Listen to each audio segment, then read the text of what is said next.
Welcome.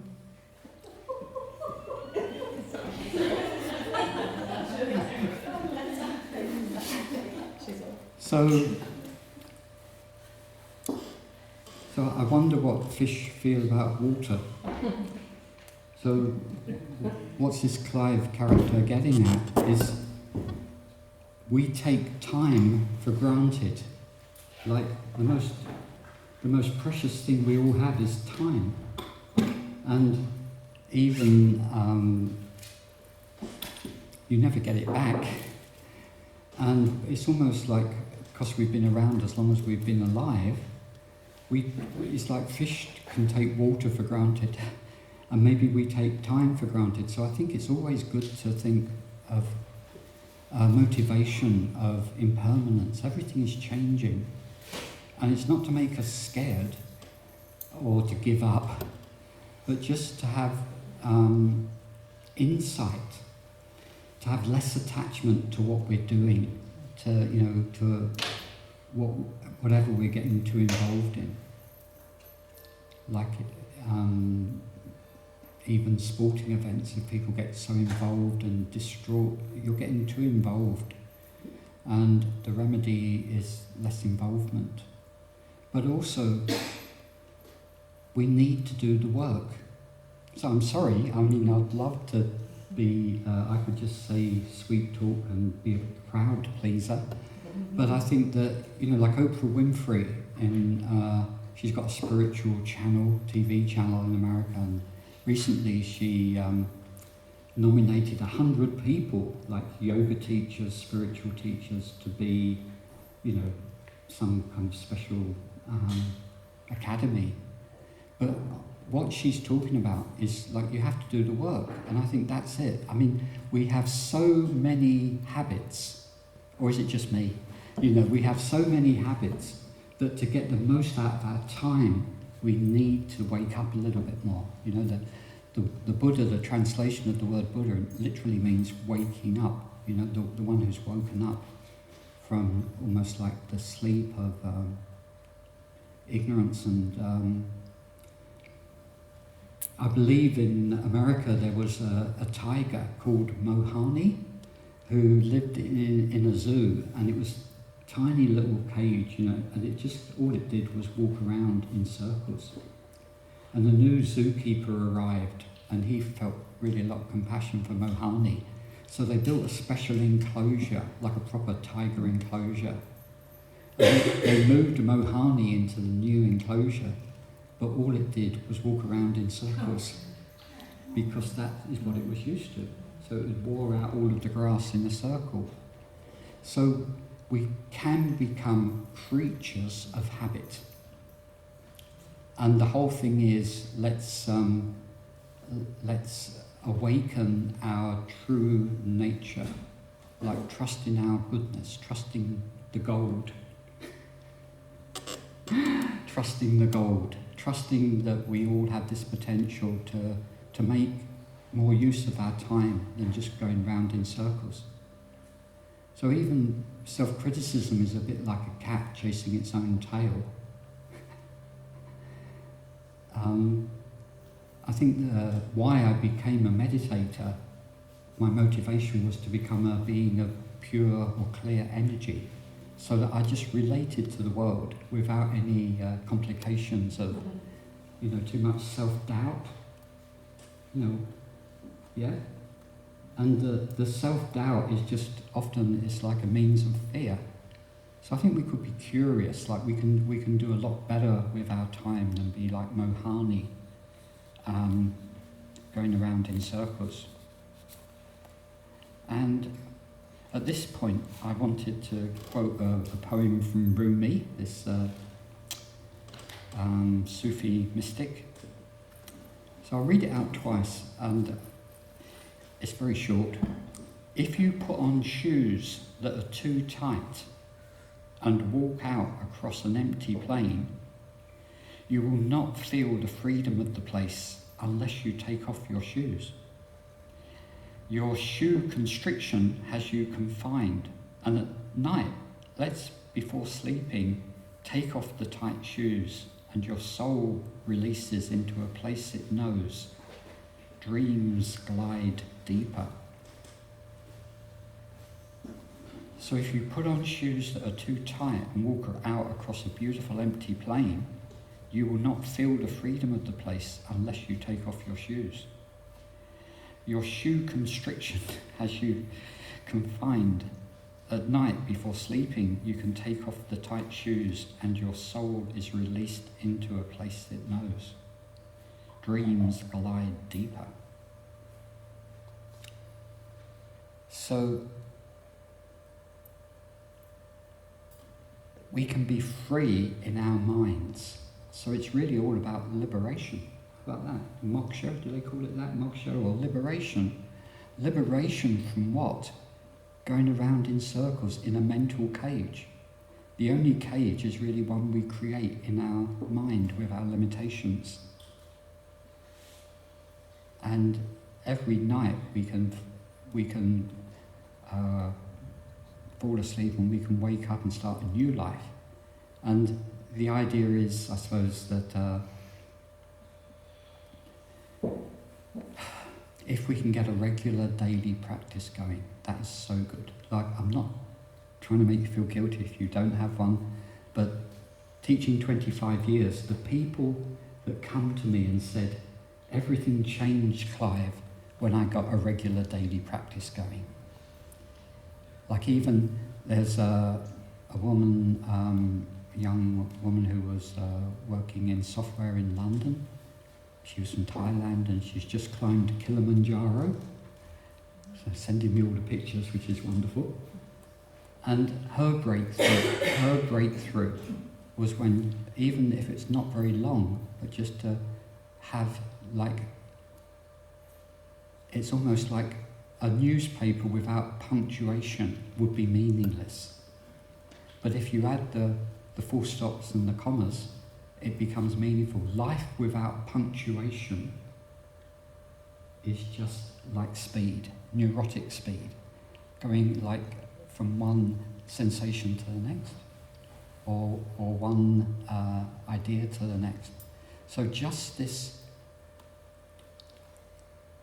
if we can create some space in our life where it will give our life more meaning, I think, just a silent time even, and this could be the breakthrough to get it. So who does practice regularly every day? So you're doing very well. And it's not about feeling guilty if we can't, but at least the aspiration is there. Or even do something meditative, like taking emotions for a walk or something like that.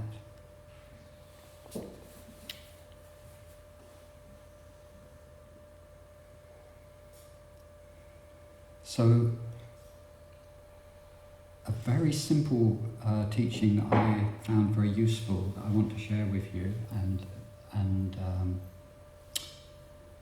is I did a weekend course on evolutionary psychology at Derby University, and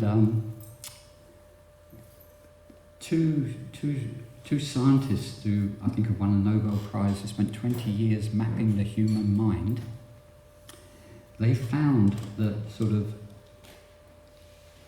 90% of our thoughts and emotions, are generated by very simple 3 systems in our mind.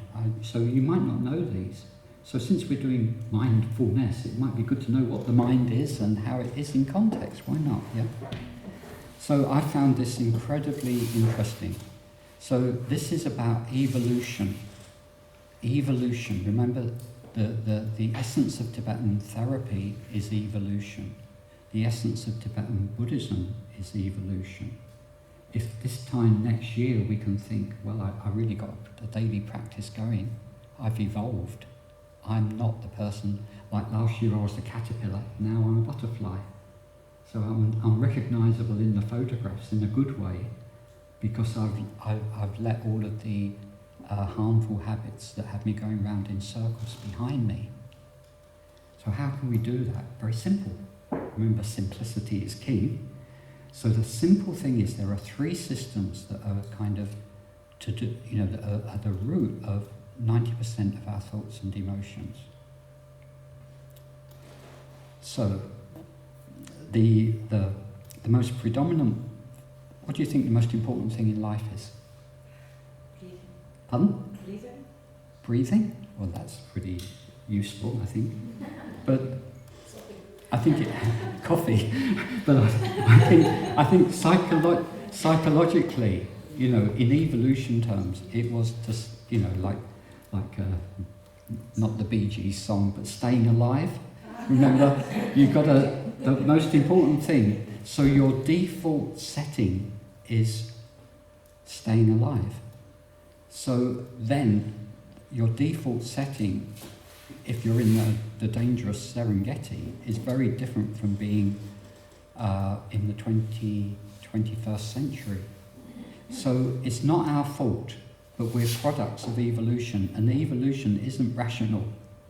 Everyone in this room had a tail until they were 5 months in the womb. So we're all fish or something, or dinosaurs, or you could say reptilian brain. But whether we like it or not, our default setting is, translates into stress, your fight, flight, or freeze system. And then your second default setting is your drive ambition system. Your drive ambition system, like wanting to be top dog. If you're in a tribe, you want to be top of the tribe. But also, desire to have children, all of these things. Desire to be a success. But also to consume is there. So if you're very stressed, there's a very strong connection that you'll find it hard to get relief unless you consume a lot. And then when you consume a lot, you maybe feel guilty and it doesn't quite hit the spot. So then you're stressed again. So that's why one of the vicious circles originates. It's not our fault, but we're in a hyper-individualistic society, a hyper-competitive society. Never can say that. And we're in a consumer society, isn't it? Like, you must have the latest iPhone, the latest whatever, and the hunger for news. So you know what's going on in Zanzibar, which is very relevant to life in Perthshire, isn't it, really? So we become information junkies or addictive. So the addictive personality is connected to this drive ambition system. And I've given them colour coding, so like corresponding to Tibetan colour therapy. So let's say the red cushion is your default, the one that comes to the fore is surviving and staying alive. Then the yellow cushion is this desire, kind of drive ambition system. But the redemption is in the third system, which is the one that we haven't been trained in properly. So the third system, that can be the origin of all of our thoughts and emotions, which I'm calling the blue cushion, because in Tibetan therapy, blue is the corresponding colour of mind and spaciousness. And the redemption here is the blue cushion is your tend and protect system, or your affiliative system, your belonging, your connectedness system, your self-soothing system. So it's governed by oxytocin, whereas the drive ambition system is like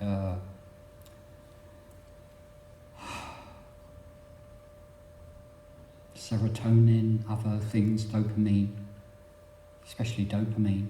That's why people are internet addicted, is like we're in a dopamine loop because of that, stuck in the drive ambition system universe. And it's not our fault. We didn't choose it. I want to be born with all of these chemicals that affect my thinking and my emotions. But we have to face the situation. And that this threat system is adrenaline and cortisol and noradrenaline that affects the way we think and our behaviour. So if we don't do the work, these systems of craving and fearfulness will govern our activity. So I'm trying to put these very complicated things in incredible simple language. I hope you'll forgive me because it is so simple. But I love simplicity.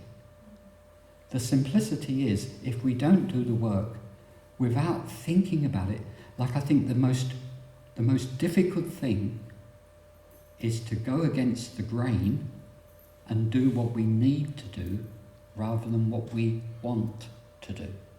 Or is it just me? In Japanese painting, they have this wonderful image of a carp swimming up a waterfall. You know a carp, like a koi? That doesn't mean a shy carp apparently, but like a koi carp is swimming up a waterfall, and as it's swimming up the waterfall, it becomes a dragon and can fly freely in the sky. And this in Zen Buddhism, the painting is about, this is what the work is, not being given the runaround by your cravings or your drive ambition system. Like there'll always be something else, another mountain to climb. Enough is the antidote. Knowing when to stop. So this could save you serious money, this. Enough is enough. Knowing when to stop. And the threat system, you only have to go online and you'll find things to scare you. But life is too short. Why waste time being frightened all the time? The way we think, if it's conditioned by fear, we'll never get out of going around like Mohani in a circle, a vicious circle. So the motivation for getting some meditation together, why it matters to us so much, if we can give the punctuation to our lives, give ourselves a little bit of space to see what's happening, we can see the craving but not be the craving. We can identify the emotion, but we don't have to identify with the emotion, if you see what I mean. So if you feel fear, be curious. Identify the fear. What's it trying to tell me? Be grateful for it. And then you've neutralized the harmful effects of fear just by that act of. But I think we need to meditate a little bit in order to have the space to see what's really happening. But otherwise, these default powerful settings. So the exercise we did before lunch, that's activating our self-soothing system, our tend and protect system, our rest and digest system, our parasympathetic nervous system. So the training helps us feel safe.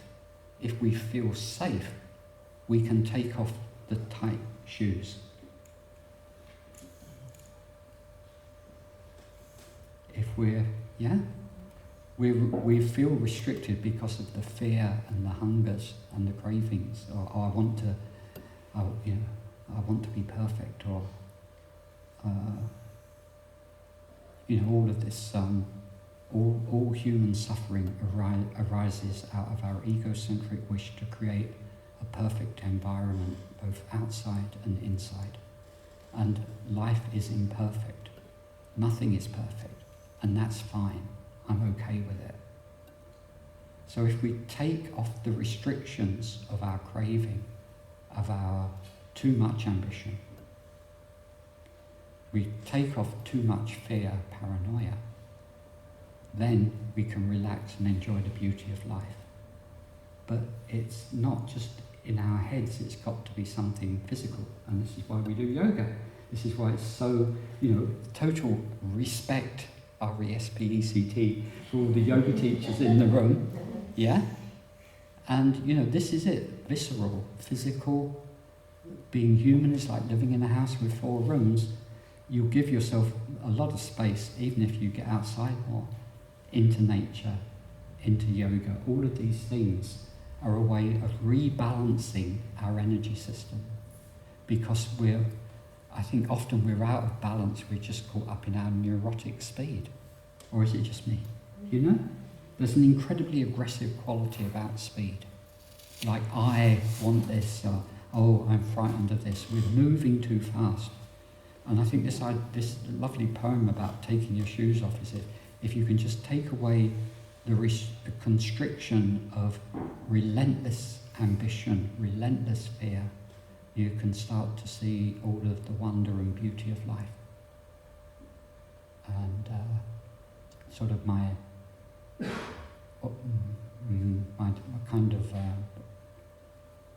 another definition of all human suffering, my one, all the human suffering arises out of emotional reactivity based on a mistaken sense of identity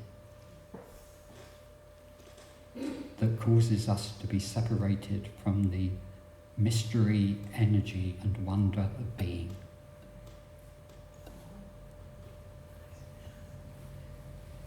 Yeah? So all the human suffering arises out of emotional reactivity. You know, the perfectionist schema is driving us incessantly, so we can't even sleep at night with it. And then we're thinking, oh, you know, I can't even sleep. And then you're beating yourself so much you can't even sleep. It's even more hard to sleep. What a mess it is to be a human being, you know. But at least we can love the mess, yeah? We can have compassion for, like, it's not our fault. Because of evolution, we've got these very quirky things, you know, and the outside environment to some degree you can manage, but you can't think your way out of a harmful emotion. So all the human suffering arises out of emotional reactivity based on a mistaken sense of identity. And that is the root of all the trouble, an innocent mistake that we started to make as children. Maybe if we started wailing as a child, we got lots of attention. So we spend the rest of our life being a wailer. Because the habits of childhood are like the mohani, the tiger going round in a circle. So let's reinvent ourselves in a way, but not make it like a self-improvement project, but just relax. Take off the constrictions and accept, embrace like your whole life with the heart and mind of a Buddha is the way. You know, that everything in our imagination be a being of wisdom and compassion. Trust your gold of your true nature. So you're evolving to be the person you were born to be. So this is like the story, loads of children's fairy stories, isn't it? It's like the heroic endeavour to become the person you were born to be. And we can all be, you know, what is it?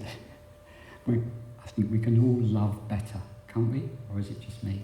Can't we all love better? We could all love a little bit more. We could all be a bit kinder, starting with ourselves. And that's the evolutionary journey. And it's not setting the bar too high. I'm just saying, even the aspiration is a good thing. Like, instead, life is about what's in it rather than what's in it for me only. It's all an innocent mistake, a case of, you know, like we were going to call this day Clive Holmes and the case of the mistaken identity, you know, like apropos Sherlock Holmes. So it's a mistake. Forgive. And I want to finish this little introduction.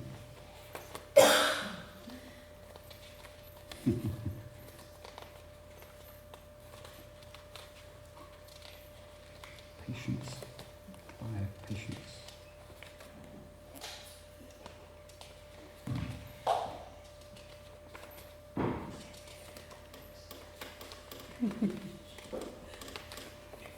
I forgive myself for my past mistakes.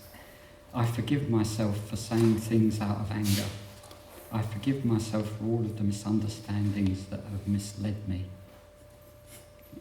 I forgive myself for judging others.